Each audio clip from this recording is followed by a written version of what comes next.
Everyone's been talking about Prescott amongst top towns to retire in Arizona for decades. I don't know how many times it's been on one of Forbes' top 10 lists as places to retire, but the reality is the market's shifting. Costs are up, and you don't want to make the wrong move ending up with a property that is undervalued after a short amount of time. We're Shawn and Tiffany Danley, local real estate experts behind living in Prescott. We help relocation buyers and retirees experience the full picture about living in our town. Reason number one people are considering not retiring to Prescott is the home prices and the values have gone way up. Prescott is actually nearly $200,000 higher in the median home price over other Arizona cities. So that can take a strain or a toll on your budget. So one of the solutions you could consider would be consider other outlying areas. Prescott Valley, Chino Valley, for instance. Cost of living, median home price could be significantly smaller and lower, more affordable than Prescott proper. Another option you could consider is maybe you're living in a 3,000 square foot home now. If this is going to be somewhere that you're deciding to potentially retire, maybe you look at something a little bit smaller, more cost effective, lower price per square foot, lower square footage, less in utility cost, and even insurance cost. That's true. And don't forget the taxes. Taxes are greatly going to be far cheaper on a smaller home, on a smaller piece of property than they will be on something larger. Reason number two, and it's a big one, is healthcare and the demand on the healthcare system. Since Prescott is an aging population, there is additional strain put on the healthcare system. It could take you up to 90 days to get in and establish care with a new local care provider. And some of the specialties, you might have to commute, 90 minutes down the hill to the Phoenix area. We don't have a level 1 trauma center, which for the most part can be accommodated by an air flight, but that's going to cost you some big bucks in the event you need to be medevaced down to Phoenix or Flagstaff. The other thing too, I would say, is the hospitals are far smaller in our area. They're decent sized, but they are smaller than some of the larger metro areas. So if you're coming from Phoenix or you're coming from anywhere in California, they're going to have far less beds than they would in one of those major metropolitan cities. That's true. But there is a solution. So if you are considering a relocation or a move to our area, maybe call some of the local service providers that you would like to see or establish care and talk to them in advance and, get on their wait list. It may take a couple of months, but at least you're preparing and working in tandem at the same time of your move or preparing your home for sale in your existing location, and you're on their list. We've had people do that and it's worked out great. The other thing is to, look at the new facilities that are coming up out of the market. So some of those are going to be open to new patients and easier to get into than some of the long-standing doctors within our area. Okay, reason number three. So this is a big one, especially with some of the events that have happened to the west of our state, California, Washington, Oregon, wildfire risk, and seasonal flooding. These are big concerns from folks coming from those particular areas. And with that, the cost of insurance has gone up. Even in our area, I think we were paying a minimal amount 4 years ago, and our rates have quadrupled. Now, the entry point we talked to our insurance broker and he says, hey, just be happy that you were paying what you were for as long as you were. But the reality is the costs are going up. It is a state our area that won't require fire riders or special fire insurance. It's all just covered under your normal homeowner's insurance. But again, our rates have gone up substantially. And so that's been the case for a lot of folks. And then the seasonal flooding, we do have monsoon seasons. We're in it right now and as of the filming of this video, and we can get some pretty torrential downpours. So you want to make sure that you hire an expert that's going to do their due diligence and ensure that you're not purchasing in a floodplain. We're well versed in those flood areas too. And I know flood areas for some people are very scary terms. So having an expert such as myself and Shawn guide you in that is very important. But there is a solution for the fire risk or being in the tall pines that we have here in Prescott, which is kind of the charm of a lot of the downtown area for us. And one of those things is a national program, which is nationally recognized, called FireWise. And so what FireWise does is they'll come in and they clean out the underbrush, make sure that your gutters on your home are clear. If it's something that you're not able physically to do, or you have a neighbor that's not physically able to do that, and you have to meet a certain minimum standard for your community to be a member of the FireWise program. We see a lot of the communities in the tall tall pines, especially near Town Square or the Courthouse Plaza area, that are members of that. And they've been long-standing members. So it's definitely taken seriously. It's not taken lightly. I can't speak to how long it's been. It's been a very long time since we've had a fire in town, but it's always a risk. So something to consider. The other thing too, in regard to the floodwaters, be wise. If it's monsooning, don't do something stupid like driving through, flooded water, and make sure you have proper drainage around your property. Those are definitely things that you can do as a solution for a problem that's very concerning for many. One other thing is we'll get you connected with some of our resources, like our local insurance broker, and they can do some due diligence on a home that you're considering maybe putting an offer on ahead of time, so you don't find out about it after the fact and then realize that, maybe the insurance rates don't fit your monthly budget. So it's always good to connect with a local expert and connect you with local providers. As loyal as you might be to your agent from ABC Insurance Company, you want to connect with someone that is familiar with the area, where the hotspots are, where the high fire risks are, and the high flooding risks are. The nice thing too, in addition to what we've already spoken to, with the state of Arizona, they try to manage the forest and keep it healthy and cut out the underbrush. So during the winter, when it's a safer time to burn, you'll see some burns that are occurring, and that's just to keep the health and longevity of the fire risk down and of the forest as well. Okay, so reason number 4, public transportation. Prescott, while our metro area has around 100,000 people, we don't have a mass transit system. You're not going to see city buses running. And so it's very car dependent. If you are one that's coming from a larger metro area, like an LA or New York or even Phoenix, just south of us, you're going to depend on your own personal vehicle or carpool.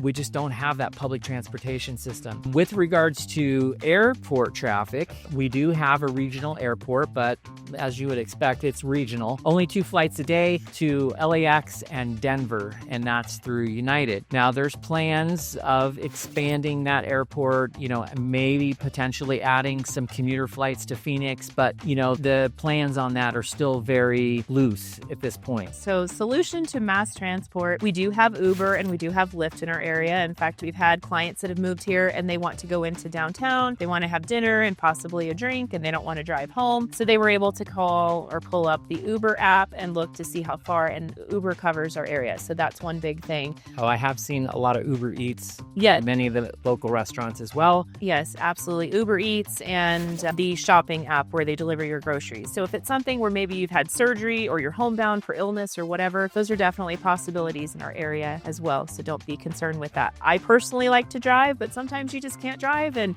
so those are out there. In regard to the airports, 2 flights a day, that seems a little daunting. However, there is a company called Groom Transportation that's local, and they run 23, I believe, a lot. Pretty much every hour. Yes, trips down to Phoenix Sky Harbor, which is an international airport. And so you can hop on Groom Transport. You put your bags in the back of the van. They're very comfortable. They're air conditioned and heated, obviously. And you don't have to pay for parking. You don't have to be concerned with that. Pretty affordable, too. It really considering is. What it costs to park at Sky Harbor Airport down in Phoenix, just rent Groom and have them pick you up and take you to the airport should you need to connect out of Phoenix to somewhere else. Absolutely, or even fly internationally. The other thing that Shawn kind of touched on is the airport has been approved through the FAA for a 3rd runway. They're currently working on that expansion. There's rumors coming to town that we'll get another commercial flight to Denver, so 2 flights to Denver per day. So we'll see, that will be coming in the coming months. But it is growing, and so I feel like those growing pains or those pains of not having as much as you may have in a larger city, we may see some ease to that fairly soon. Okay, so reason number 5. A lot of people in their research of the Prescott area, they find it charming because of its small town feel. But the reality is the population in 2010 was around 36,000, and now it's sitting at 47,000. When you add in the surrounding areas like Prescott Valley, Chino Valley, Dewey Humboldt, we're at 100,000 people. So that small town charm is quickly eroding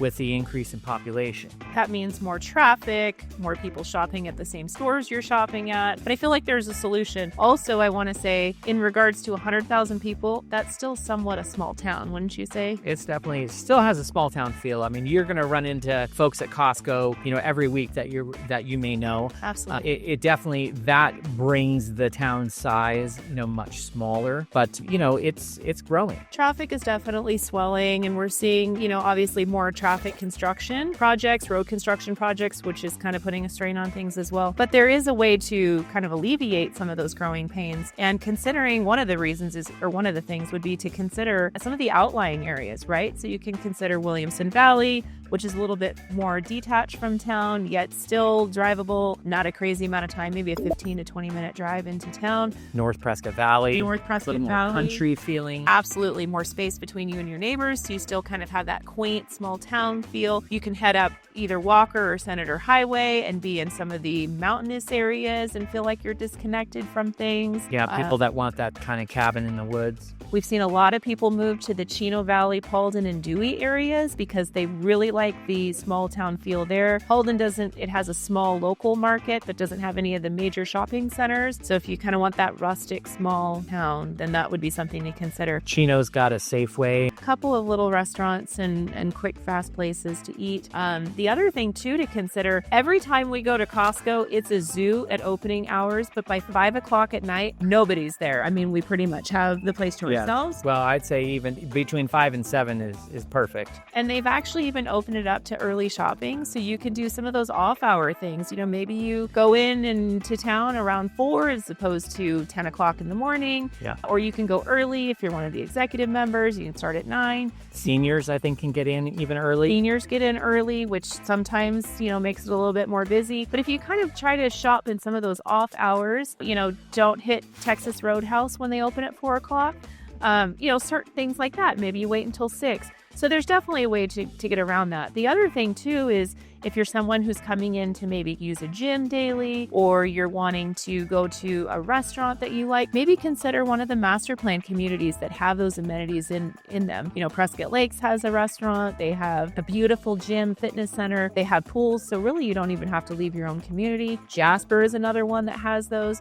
So there's definitely ways around the congestion. If you ask locals, we have a really good friend who's been here for 30 plus years. He gripes and hates every bit of it, but he moved here from somewhere else as well. So, adding to the population is going to bring good things, and it's also going to bring traffic. So keep that in mind. All right, that brings us into problem number 6. And this one could be a big one for some and not others. Some people are affected and some aren't. Allergies. We get that question all the time. I myself, thankfully, do not suffer from them. Shawn had them the first time we lived here, and the second time, not so much. So it just depends. You can see the juniper pollen just kind of poofing into the air. It's like fairy dust. It's ridiculous. Spring is one of those times of year that can wreak havoc for people, for sure. Absolutely. Even today, our daughter was out riding her horse. She walked through some tall grass, and from her knees down were green from pollen. So if allergies are an issue, this is going to be on your hot ticket list. I would say also one of the problems in relation is our elevation. So with regards to a lot of folks that, want to consider moving here, you might not tell it from our videos, but we're a mile-high city. So we're the same elevation as Denver. The courthouse square is at 5,300 feet. So when you get out there in that pollen and, you're doing some exercise, hiking, whatever it might be, you're going to feel it when you first move to town. And it could take a little while to acclimate. In fact, another problem we've seen, we've actually had to help sellers sell their properties and move elsewhere.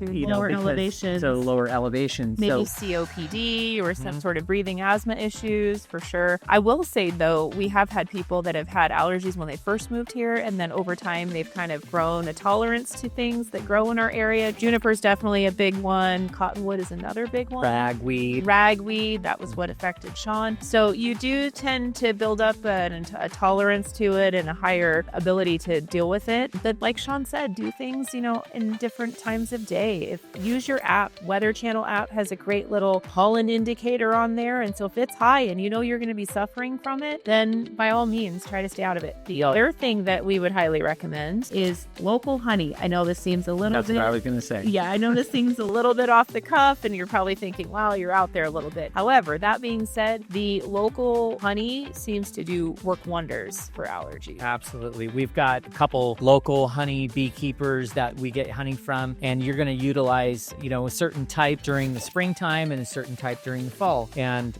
it's been great. Fun fact, we actually give a little bottle of local honey to all of our relocatees when they move here. We do. And so far we have not had any calls of, oh my gosh, I'm suffering with watery eyes and my eyes are itching like sandpaper. So hopefully the honey is helping. That's true. Okay, reason number 7. This is Tiffany's favorite topic: taxes and retirement costs in Arizona. So Arizona is a state that does tax your income. Income tax rates around 2.5%. And, with the rising cost of housing over the last, half decade, we are seeing property taxes increase as well. I will say, though, our property taxes are somewhat moderate and they are nowhere near as bad as you would see in even Phoenix, Flagstaff, or any of our local neighbors to the west, or even Texas for that matter. I know Texas, Florida, we've heard have been going crazy.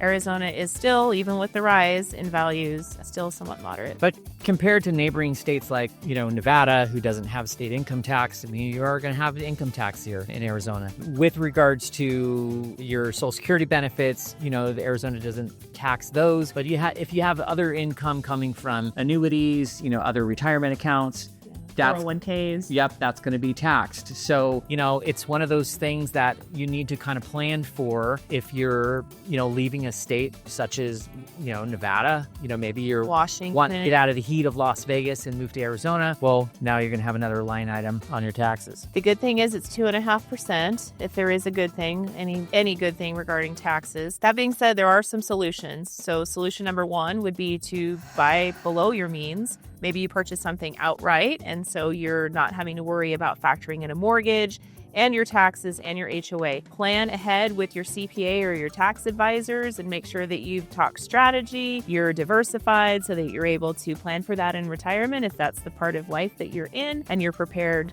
to move forward with that cost. Well, one thing that a good client of ours, Dennis, we kind of worked through some scenarios with he and his wife, and he said, hey, what's the average cost of, X, Y, and Z? I'm trying to organize a budget, like that. Those few months when you were first out of high school, living out on your own in college, you had to budget everything. We're seeing a lot of our retiree clients kind of generate a budget of what their monthly expenses are. Very smart. Yeah. So there are some programs as well that can reduce your real estate property taxes. With the rising values, we are seeing those go up, obviously. And so there is a program in Yavapai County that will allow a certain age demographic to lock in their assessed value so that it doesn't continue to rise year after year. There are also programs where if you think this is outrageous, we had a really good friend who received their tax bill and it was in the teen thousands per year. I think it was 16,000. They were able to go into the county assessor's office. They were able to file for an appeal and they were able to get those reversed. So there are some programs with that. The other thing is if you're a veteran, and thank you for your service if you are a veteran, there are some veteran programs that will allow you to have significantly reduced property taxes on your home. So something worth looking into as well to offset those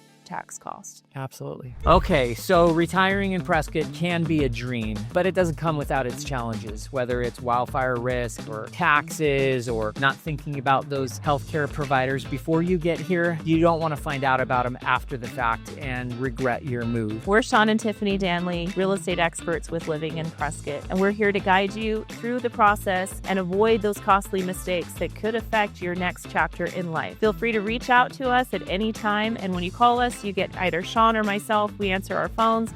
We respond to text messages and emails, whatever's the easiest form of communication for you.